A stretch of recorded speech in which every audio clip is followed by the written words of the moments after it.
Hello guys, welcome to my YouTube channel Teach to Learn. As you know, we have already started NCERT series, and under this series now we have started a new chapter, chapter number 8. और इस chapter में हमारी एक video पहले upload हो चुकी है and in the previous video we will discussed about asexual reproduction. और इसका जो पहला पार्ट था vegetative propagation, we will discussed it in very detailed manner. If anybody had not watched that video, you can watch it by the link which is provided in the description box. तो आज का जो हमारा topic रहने वाला है उसमें हम बात करेंगे बडिंग, फ्रेगमेंटेशन और साथ ही साथ स्पॉर फॉर्मेशन की. So let's start our video. सबसे पहले हम डिस्कस करते हैं बडिंग को. बडिंग में क्या है, you have already learn about the tiny organisms like yeast can be seen only under the microscope. अब इसके बारे में तो हमें पहले ही पता है कि जो ईस्ट है वो क्या है, एक टीनी ऑर्गेनिज्म है और ये हमें सिर्फ माइक्रोस्कोप में ही हम इसे देख सकते हैं. They grow and multiple every year if sufficient nutrients are made available to them.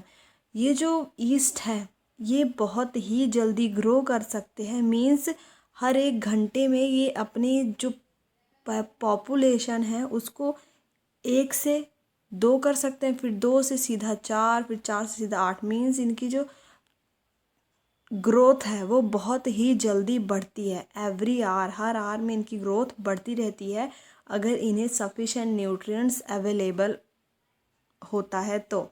Remember that yeast is a single cell organism. इसके बारे में हमने जो पहले लेक्चर कर चुके उससे हमने इनके बारे में देखा था कि जो ईस्ट है वो क्या है, एक सिंगल सेल ऑर्गेनिज्म है. सिंगल सेल ऑर्गेनिज्म का मतलब कि ये सिर्फ एक ही सेल से बना है. अब जैसे कि आपको पता है जो हमारी ह्यूमन बॉडी है, ह्यूमन क्या है, बहुत सारे सेल से मिलकर बना है. तो फिर ये क्या हो जाएगा, मल्टी सेलर ऑर्गेनिज्म हो जाएगा. पर ये क्या है, सिर्फ एक सेल से बना है. तो ईस्ट किस में आ जाएंगे, यूनिसेलर ऑर्गेनिज्म के अंदर आ जाते हैं. Okay, let us see how they reproduce. अब ये बने तो सिर्फ एक सेल से हैं, पर फिर ये रिप्रोडक्शन, इनकी जो रिप्रोड्यूस हैं वो कैसे करते हैं, क्योंकि इनके लिए भी रिप्रोड्यूस होने के लिए इनको भी किसी सीड की ज़रूरत नहीं होती है. क्योंकि हमने देखा था पिछली वीडियो में एसेक्सुअल क्या होते हैं, रिप्रोडक्शन, जिसमें सीड के बिना ही ऑर्गेनिजम्स या फिर प्लांट रिप्रोड्यूस कर पाए. अब देखते हैं ये जो बडिंग है इसमें ईस्ट कैसे रिप्रोड्यूस करते हैं. इसके लिए हम क्या है, यहाँ पे एक एक्टिविटी दी गई है, हम उसके थ्रू इसको समझते हैं. इस एक्टिविटी में करना क्या है, ईस्ट केक लेना है या फिर ईस्ट का पाउडर लेना है जो आपको बेकरी से मिल जाएगी या फिर केमिस्ट की शॉप से. पिंच ऑफ ईस्ट लेके उसे एक कंटेनर में, एक कंटेनर है इसमें क्या डालना है, ईस्ट डालना है. फिर इसमें क्या डालना है, थोड़ा सा वाटर डालना है.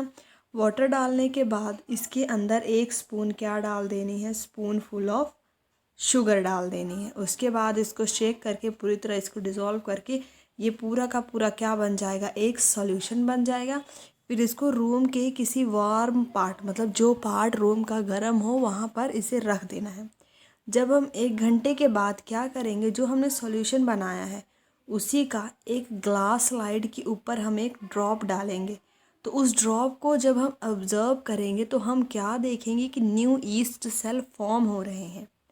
पर ये जो न्यू ईस्ट सेल फॉर्म वो हो कैसे रहे हैं, उसको यहाँ फिगर में दिखाया हुआ है. देखिए ये क्या है, हमने पूरी एक ड्रॉप डाली. द स्मॉल, जब ड्रॉप डालने के बाद small bulb like projection coming out from the yeast cell is called bud. Bud के बारे में हमने पहले भी देखा था, पर यहाँ पे बड क्या है, ये तो पूरा एक ईस्ट सेल था. अब यहाँ पे हमें ये दिख रहा है एक बड है जो इस पूरे ईस्ट सेल से बाहर आ रहा है.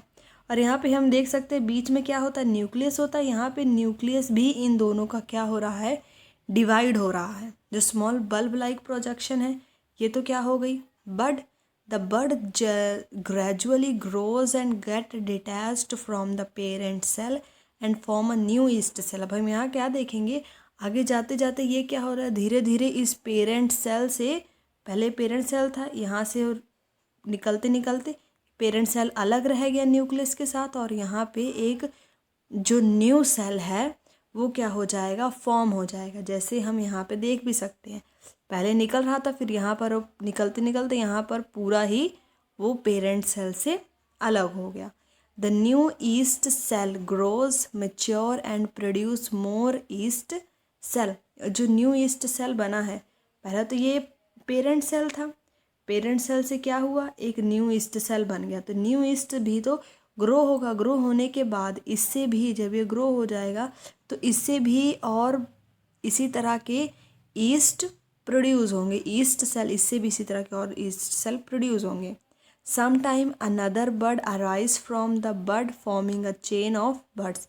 अब यहाँ पे क्या हम देख रहे हैं, इस पेरेंट सेल से एक बना, फिर ये जो था वो मैच्योर हुआ, मैच्योर होने के बाद उससे और बन गए ईस्ट सेल, फिर उससे और ईस्ट सेल बन गए। तो हम यहाँ पे क्या देख रहे हैं, इसकी क्या बन जा रही है, एक चेन ही बन जा रही है बर्ड्स की। If this process continues a large number of yeast cell are produced in a short time. अभी तो हम इस फिगर से भी देख पा ही रहे हैं कि अगर ये प्रोसेस कंटिन्यू रहा तो लार्ज नंबर ऑफ जो ईस्ट हैं, ईस्ट के सेल्स हैं वो प्रोड्यूस हो जाएंगे। इसीलिए इन्होंने यहाँ पर पहले क्या कहा था कि अगर इन्हें सफिशेंट न्यूट्रिएंट्स अवेलेबल हो तो ये अपनी जो ग्रोथ है हर घंटे उसको मल्टीपल टाइम्स बढ़ा सकते हैं। तो हमने यहाँ पे किसके बारे में देखा, ईस्ट के बारे में देखा बडिंग में। नेक्स्ट हम देखते हैं what is fragmentation. You might have seen slimy green patches in ponds और in other stagnant water bodies. आपने जो तालाब वगैरह होते हैं उसके ऊपर देखा होगा कैसे ग्रीन, उसके ऊपर पूरे तालाब में कई बारी ग्रीन ग्रीन सी ग्रीन पैचेस हो जाते हैं। और हमारे यहाँ तो उसे क्या बोला जाता है, काई बोला जाता है। आप कमेंट बॉक्स में ज़रूर बताना कि आपके यहाँ उसे क्या बोला जाता है। और उन्हें ही ये लोग क्या कहते हैं, एल्गी कहते हैं। जो भी पैचेस पड़े होते हैं पॉन्ड के ऊपर ग्रीन ग्रीन से, उसे क्या कहा जाता है, एल्गी कहा जाता है। When water and nutrients are available algae grow and multiple rapidly by fragmentation. अब इसमें भी क्या है, अगर इसको भी प्रॉपर न्यूट्रिएंट्स मिलते रहेंगे तो ये भी इनकी जो ग्रोथ है उसको बहुत ही जल्दी बढ़ा सकते हैं। An alga break up into 2 और मोर फ्रैगमेंट्स। अब यहाँ क्या देखेंगे आप, एल्गा, एल्गा किसके लिए यूज़ किया गया है, एक काई के लिए। और एल्गी जब उसके मतलब प्लूरल फॉर्म के लिए यूज़ किया गया है और एल्गा सिंगुलर फॉर्म के लिए यूज़ किया गया है। यहाँ पे इन्होंने क्या कहा है, जो एक एल्गा है ब्रेक होगा, ब्रेक अप इनटू 2 और मोर फ्रैगमेंट्स। जैसे हमें इस फिगर में दिख रहा है, ये क्या था, पूरा एक एल्गा था, ये क्या हुआ, 2 फ्रैगमेंट्स में ब्रेक हो गया। मीन्स कि फ्रैगमेंट्स का मतलब है कि 2 भागों में टूट गया। थीस फ्रैगमेंट्स और pieces grow into 2 individuals. This process continues and they cover a large area in a short period of time. अब इसमें क्या है, इसमें भी पहले ये पूरा था, ये 2 भागों में टूटा, फिर ये भी क्या हो जाएंगे, ग्रो करेंगे, फिर ये आगे 2 पार्ट्स में फ्रैगमेंट करेंगे। ये भी क्या है, सेकंड पार्ट जो ब्रेक हुआ ये भी ग्रो होगा, आगे चल के ये भी क्या करेगा, 2 पार्ट्स में ब्रेक करेगा। तो ऐसे ये जो चेन है कंटिन्यू होती चली जाएगी। तो इससे क्या होगा, थोड़े ही टाइम में लार्ज एरिया ये लोग कवर कर लेते हैं। इसीलिए पॉन्ड के पानी जो मतलब अगर थोड़ी भी जगह पे ये एल्गी हुई रहती है, काई वगैरह हुई रहती है, तो उसे कहते हैं साफ़ कर दो, नहीं तो ये पूरे पानी में बहुत ही जल्दी फैल जाती है। तो इनके फैलने का कारण क्या है कि उन्हें अगर न्यूट्रिएंट्स, वाटर एंड न्यूट्रिएंट्स उनको जितने चाहिए होते उन्हें मिल जाते हैं, तो वो क्या करते हैं, पहले दो पार्ट्स में फ्रैगमेंट होंगे, फिर ये दूसरा जो टूटा है उसमें भी क्या होगा, वो आगे 2 पार्ट्स में हो जाएगा, फिर ये भी आगे 2 पार्ट्स में। ऐसे करते करते थोड़े ही टाइम में ये लार्ज एरिया कवर कर लेते हैं। तो बेसिकली यहाँ पे इन दोनों में फ़र्क क्या है, जो बडिंग है वो बेसिकली हम कब स्टडी करते हैं, ईस्ट के लिए। ईस्ट में क्या हो रहे थे, वो बड की तरह बड फॉर्म करके एक दूसरे से अलग हो रहे थे, चेन्स बना रहे थे। और जो फ्रेगमेंटेशन है उसको हम किसके लिए स्टडी करते हैं, एल्गी के लिए। और एल्गी में क्या हो रहा है, ये फ्रैगमेंट कर रहे हैं, पार्ट्स में डिवाइड होके आगे आगे कंटिन्यू ग्रोथ हो रही है। नेक्स्ट जो है एसेक्सुअल रिप्रोडक्शन में हमारा जिसका लास्ट पार्ट है क्या है, spore formation. In chapter 1, you have learned that the fungi on a bread piece grow from spores which are present in the air.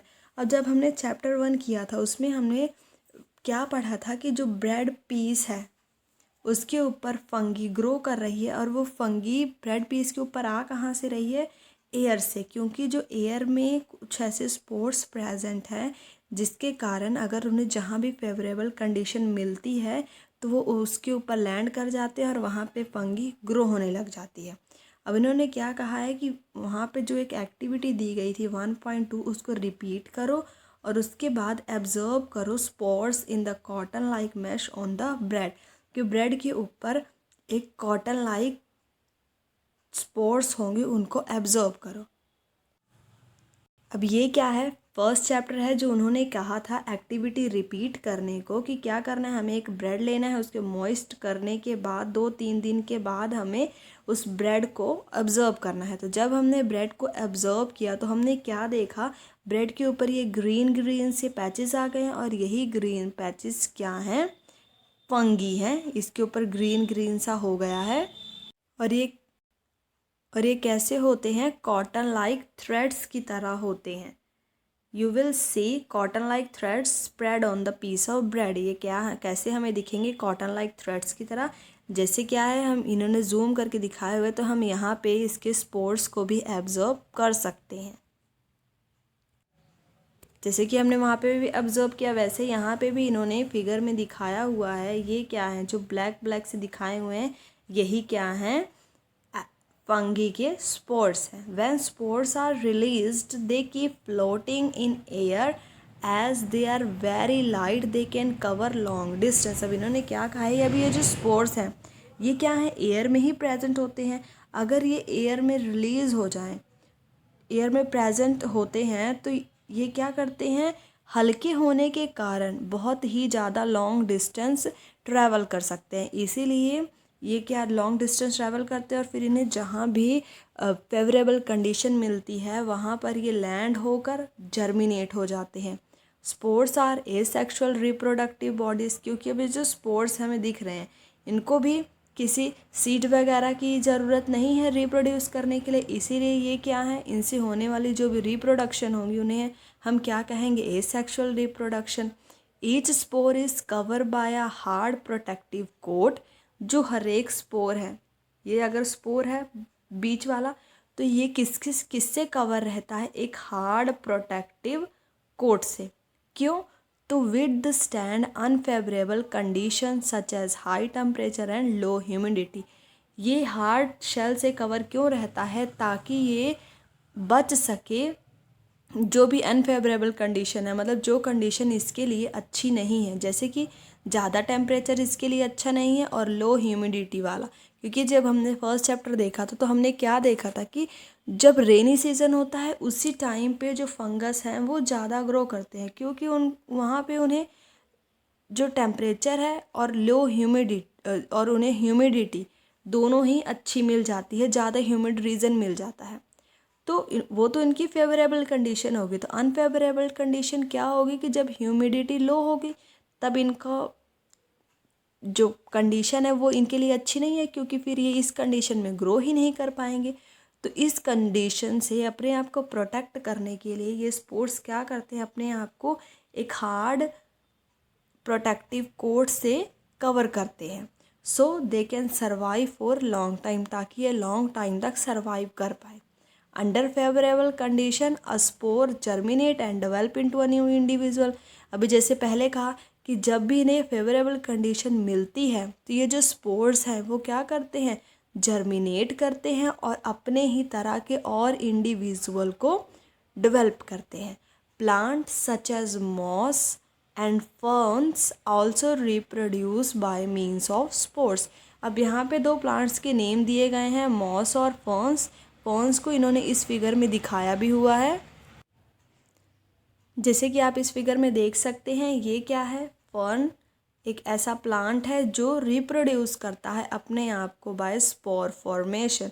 यहाँ पे हमें देख सकते हैं जो स्पोर फॉर्मेशन है वो इसकी बॉडी पे हो रहा है, जिसके कारण ये रिप्रोड्यूस कर सकता है अपने ही तरह के और